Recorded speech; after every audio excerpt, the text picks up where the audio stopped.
Добредојдовте во уште едно издание на 1001 оброк, каде што броиме хранливи вредности, но никогаш не го жртвуваме вкусот. Јас сум Антонио Велковски, вашиот нутриционист во кујна.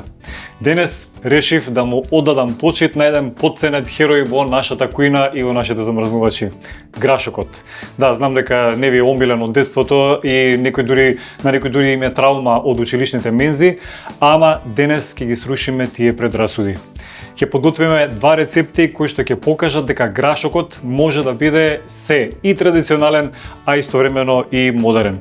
Прво ќе направиме една богата манџа со месо, токму онака како што да речеме сме ја правеле традиционално назад по времето или ни ја правеле нашите баби и мајки. А потоа ќе се преселиме во 21 век со една брза вегетаријанска варијанта со киноа и павлака која што ќе ги воодушеви сите, па дури и оние кои што не можат никако без месо. Значи, ги подготвувате престилките, затоа што во следните 25 минути готвиме нешто здраво и доста вкусно. За денешната грашок манџа ќе ни биде потребен нормално грашок, доматен сос, доматно пире, малку маслиново масло, киноа, имам овде издинствено месо, и нормално зеленчукот со кој што ќе стартуваме, а тоа се кромит, морков, целер, а ќе имаме и лукче. Како и секое традиционално јадење, и ова го започнуваме со кромитче, со морков и целер ќе додадам, значи прво насецканиот зеленчук што ќе го продинстаме на малку масло. Додека го сецкам зеленчукот, еве како го издинстав месото. Забележавте на почетокот спомнав дека имаме издинствено месо, еве како го издинстав ќе ви кажам како тоа може да го направите во две варијанти.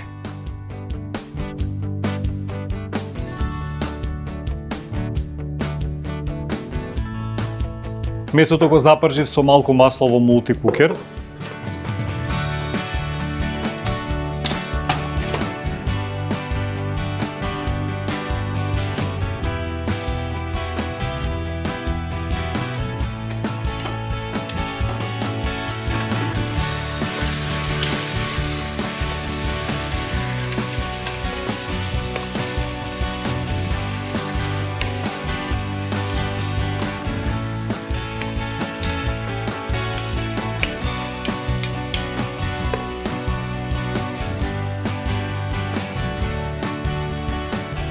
Додадов сол, црн бибер и мешан сув зеленчук и го варев само со половина чаша вода на висок притисок 30 минути.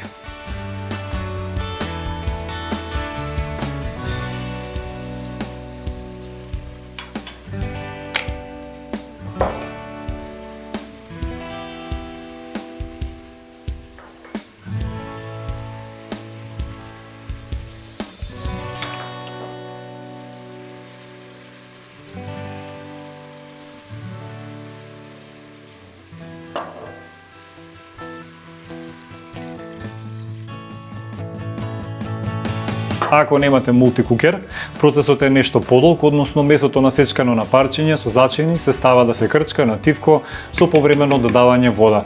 На крај треба да е омекнато, а течноста да е испарена. Тоа би ви зафатило некаде околу 1 час или час и половина.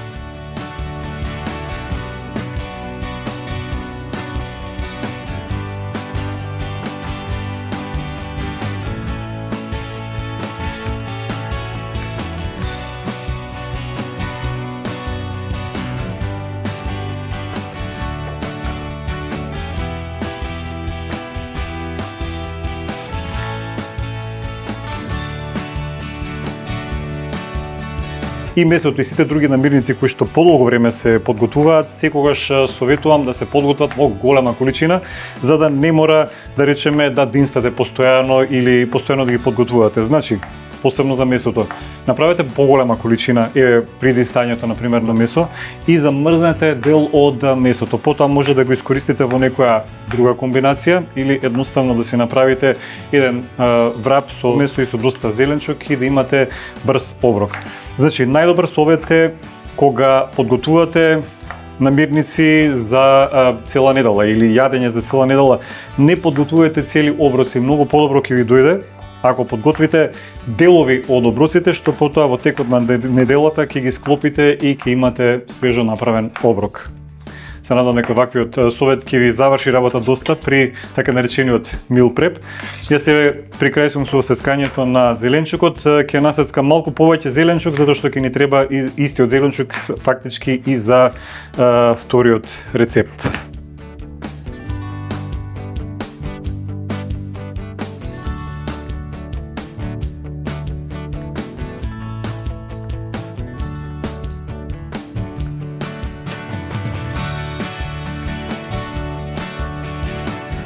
И целерот оди во тенџерето. Додаваме малку маслиново масло. Да не претеруваме со количината, затоа што има масло и кај месото. И се тоа малку ќе го подзапржиме.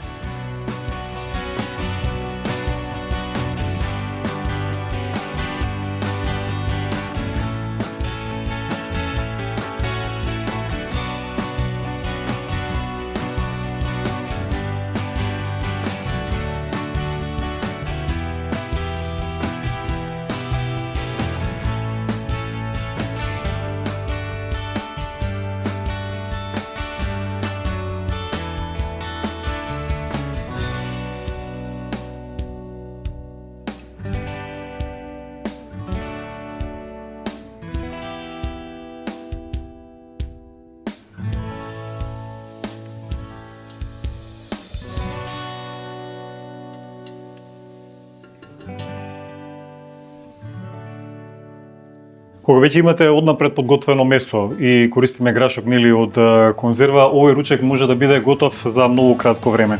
Тоа што испуштив на почетокот да спомнаме дека ќе користиме и компир. А ќе ви кажам на крај зошто во грашок манџа ставам и компир. Може сега убаво да ги помешаме со стојките.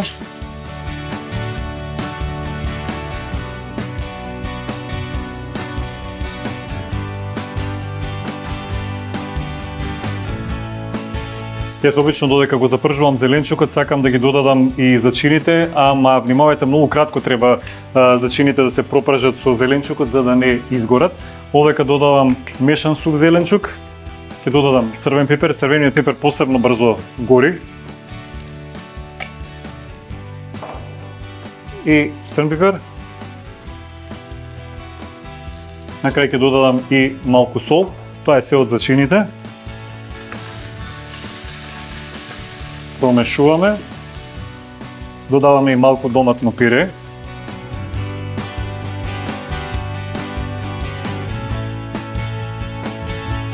И веќе го спомнав доматниот сос.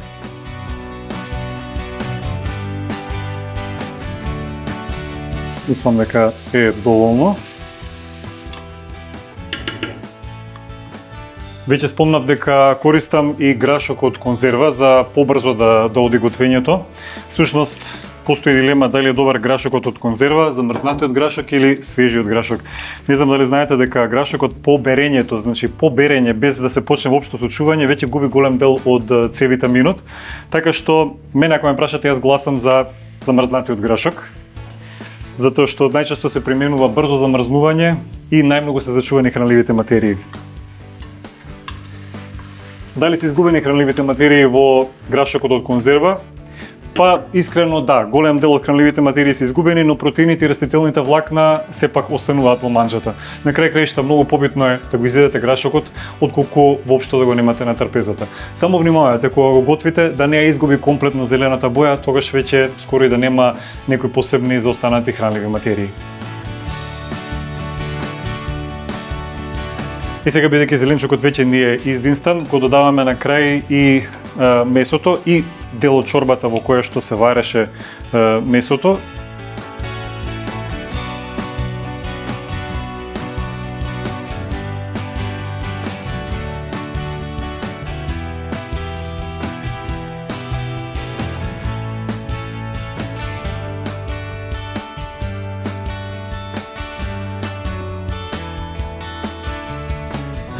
Сето убаво го промешуваме, затвараме и оставаме манџата да се вари на тивко некои 15 на 20 минути.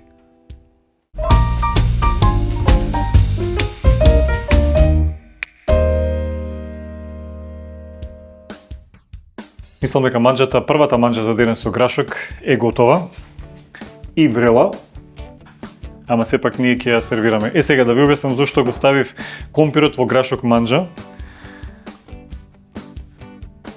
Ќе извадам дел од компирот надвор и ќе го искористам место запршка.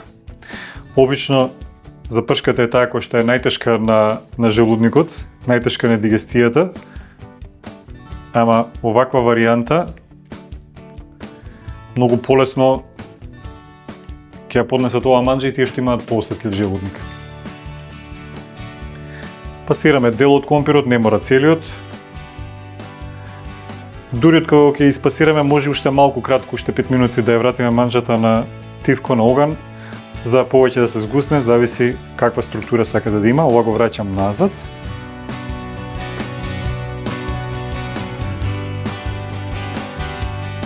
Ово ќе промешам да се распореди пасираниот компир и веќе имаме згусната структура што ќе ја сервираме. Еве и месото веќе е скоро распаднато во манџата, убаво ќе дојде распоредено.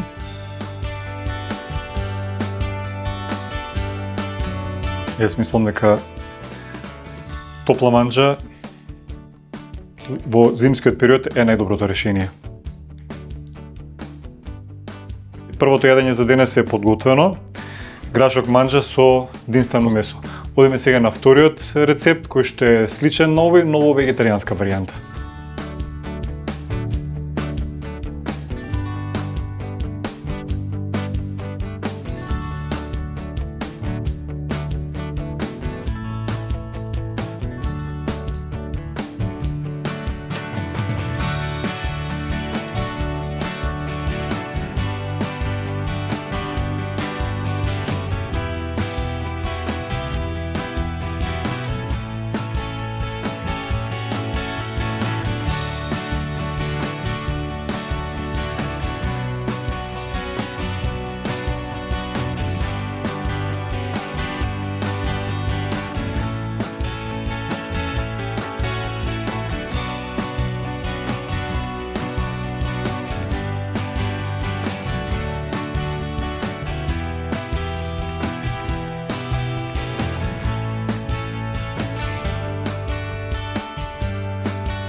Втората грашок манџа што ја правиме денес е комплетен контраст на претходната. Ако претходната асоцираше на домашно, на нешто традиционално, ова е некоја помодерна варијанта, меѓутоа сепак нутритивно богата.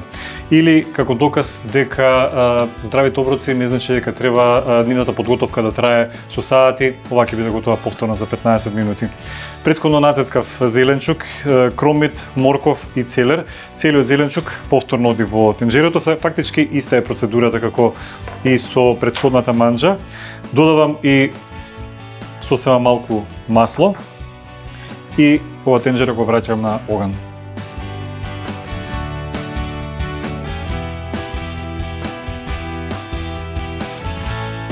Додека се запржува зеленчукот што го ставив во тенџерото, ќе го насецкам и лукчето, значи еден куп ароми со денешните манџи, со денешните рецепти. Лукот содржи алицин, кој што често го нарекуваат и природен антибиотик, меѓутоа за тој да се развие, мора прво малку да го насецкаме лукот, да го оставиме да отстои барем некои 5 минути, а потоа да го обработуваме термички и на тој начин сме сигурни дека голем процент од алицинот ќе остане во лукот и по готвењето. Само внимавајте, лукчето ќе го пропржиме многу кратко, не смее да гори за да не ги изгуби хранливите материи.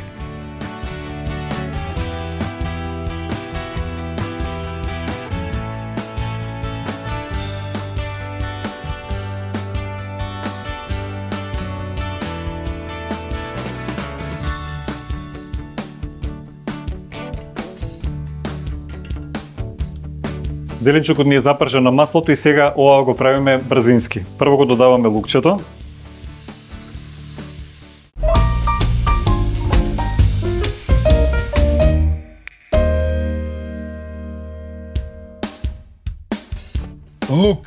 лек за сите болести. Иако сите го знаеме ова, сепак многумина го игнорираат овој факт и не сакаат да јадат лук заради неговиот навистина интензивен мирис кој долго се задржува. Мислењата за лукот се поделени во две крајности, од тие кои се којдневно јадат лук до оние другите кои не можат да го поднесат ниту мирисот на лук, а уште помалку да го вкусат. За бељата да биде поголема, лукот низ историјата го следи еден опис кој во суштина е точен, зачин на сиромашните. Но да појасниме, овој опис му го дале богатите луѓе од развиените европски земји, кои откако ги откриле скапите индиски зачини, како што се ѓумбирот, шафранот,циметот, карамфилчето и други, го исклучиле лукот од употреба токму поради неговиот непријатен мирис. Па така, останало мислењето создадено многу одамна дека сиромашните мирисаат на лук.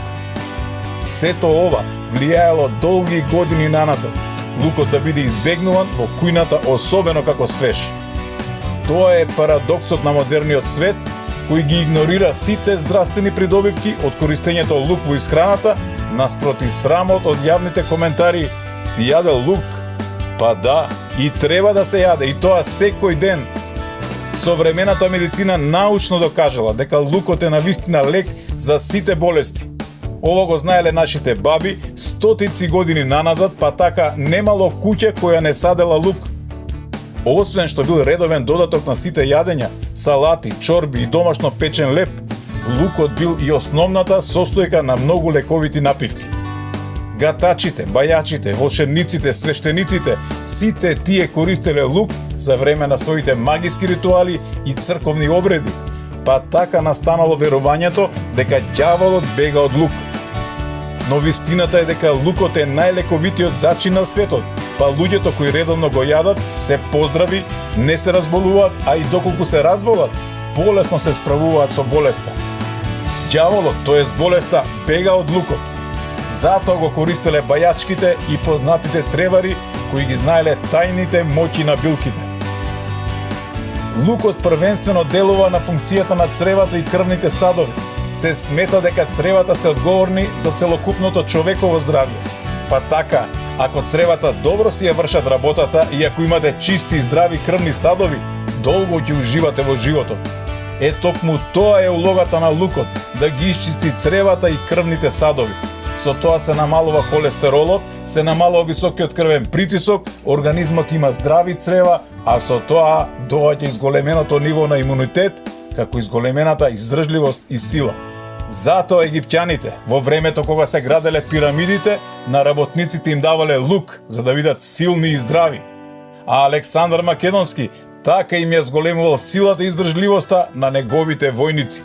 100-годишните жители на Кавказ на своето мени секојдневно имаат лук со црн леп и кисело млеко. За сиромашни или не, лукот денеска се враќа во нашите кујни на голема врата. Оние кои не го сакаат неговиот мирис, а сакаат да ги искористат здравствените придобивки, користат лук во прав. Останатите, оние кои си го сакаат со секое јадење, ќе ги препознаете по сјајната кожа, белите и здрави заби, по вечната насмевка, неисцрпната енергија и леснотијата со која го туркаат денот. Има една стара народна изрека која гласи вака: оној кој 40 дена ќе јаде лук секое утро, ќе може да ги види ѕвездите и преку ден. А ако сакате болестите и ѓаволот да бегаат од вас, продолжете да живеете здраво и зачинето. И јадете лук.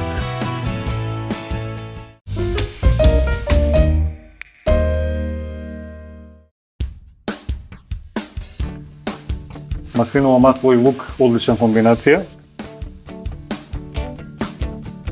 Повторно ги додаваме зачините и на тие има потребно многу кратко време за пропржување.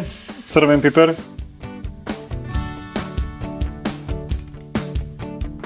Ставаме мешан сух зеленчук.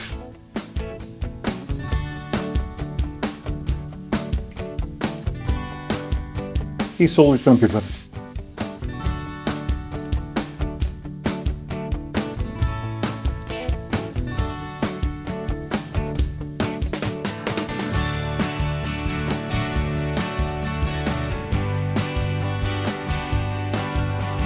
За да не горат зачините, ќе го додадам остатокот од доматниот сос што го планиравме за денес. Овој сад ќе ми послужи и за вода на крај. Го додавам и грашокот од конзерва или замрзнат грашок, зависи како ќе користите.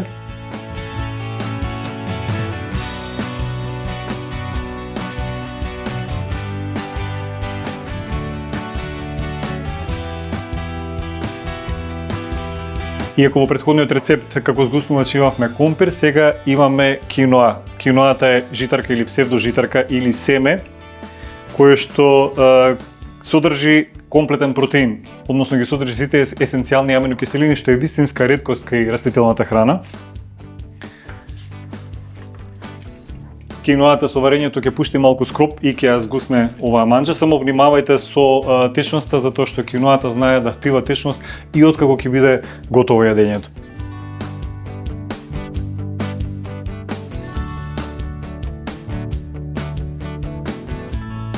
Додека да не биде готова и втората грашок манџа, овој пат со киноа, ќе надробиме салата што ќе ги придружува овие два вида на грашок манџа. Само да спомнам, тоа заборавив да го кажам при готвењето, дека можеби ме забележавте како грашокот од конзерва добро го промивам под чешма. Тоа е затоа што сакам да ја исфрлам течноста во која многу е голема веројатноста да преминале дел од хемиските елементи што се наоѓаат во самата амбалажа. Покрај тоа, на тој начин го намалувам натриумот во грашокот, а и со самото стоење во саламура, грашокот испушта дел од ферментибилните јаглехидрати што ги содржи, така што со тоа што се намален е процентот на тие ферментибилни јаглехидрати, грашокот станува полесен за дигестија. Така што течноста од конзервата не ни е потребна, убаво го промиваме грашокот и на тој начин го правиме јадењето како ова што денес го имаме на репертоар. Салатата како ја составувам? Исецкав марула, малку млад кромит, ќе додавам и краставичка на кругови. За да може да се искористи добро железото, посебно од вегетаријанската варијанта на грашок манџата, мора да додадам и С витамин, а тоа ќе го направам со сокот од лимон во ова салата.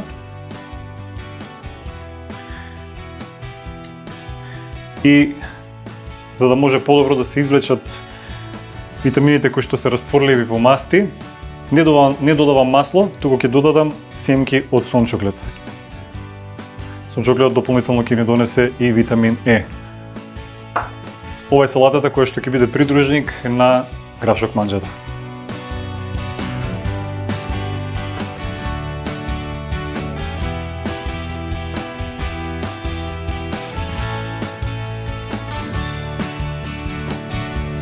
Само некои стотина калории на 100 грама и 5-6 грама протеини на 100 грама. Грашокот ми се чини е супер намирница за да биде редовно присутна на домашната кујна и знам дека во традиционалните рецепти доста често е застапен. Баш ми е жал што некои од поновите генерации грашокот нешто многу и не го обожаваат. Ама мислам дека ако испробаат некои од овие две варијанти на грашок манџа, ќе им се допадне. Едната беше со месо, другата со киноа. Веќе ни е готова и втората варијанта. На ова ќе додадам и 2 лажици павлака. Не претеруваме многу, затоа што калциумот може да попречи на апсорбцијата на железото од грашокот и од киноата, а киноата е богата со железо. Така што тоа ни е доволно. 2 лажици, колку за вкус. Еве ни ги двата типа грашок манџа.